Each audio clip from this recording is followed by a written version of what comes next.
వచ్చిందని చెప్తే బేడీలు వేసి పట్టుకోమో ఇంత అన్యాయంగా, ఇంత అమానవీయంగా, ఇంత సంస్కారహీనంగా, ఇంత చండాలమైన ప్రవర్తన ఈ ప్రభుత్వం ఉంది.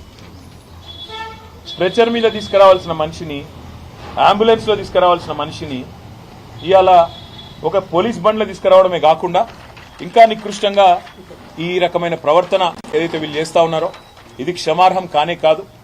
నేను గౌరవ హైకోర్టు ప్రధాన న్యాయమూర్తిని కోరుతా ఉన్నా, రాష్ట్ర గవర్నర్ గారిని కోరుతా ఉన్నా, కాంగ్రెస్ పార్టీ అధినాయకుడు, పార్లమెంట్లో ప్రతిపక్ష నాయకుడు రాహుల్ గాంధీని కోరుతా ఉన్నా, డిమాండ్ చేస్తా ఉన్నా. రాహుల్ గాంధీ గారు, మీకు కనీసంగా మానవత్వం అనేది ఉంటే, మీకు కనీసం గుండె ఉంటే, హృదయం అనేది ఉంటే వెంటనే ప్రభుత్వానికి ఆదేశం ఇవ్వండి, మీ ముఖ్యమంత్రిని మందలించండి. ఆయనేమో జైపూర్లో విందులు వినోదాల్లో అక్కడ హ్యాపీగా ఉన్నాడు, విందులు వినోదాలు చేసుకుంటూ జల్సాలు చేస్తున్నాడు మీ ముఖ్యమంత్రి. ఇక్కడేమో కేవలం తమ భూమి ప్రభుత్వం డిమాండ్ చేసిన విధంగా మేము ఇయ్యము అని చెప్పిన పాపానికి గిరిజన రైతులు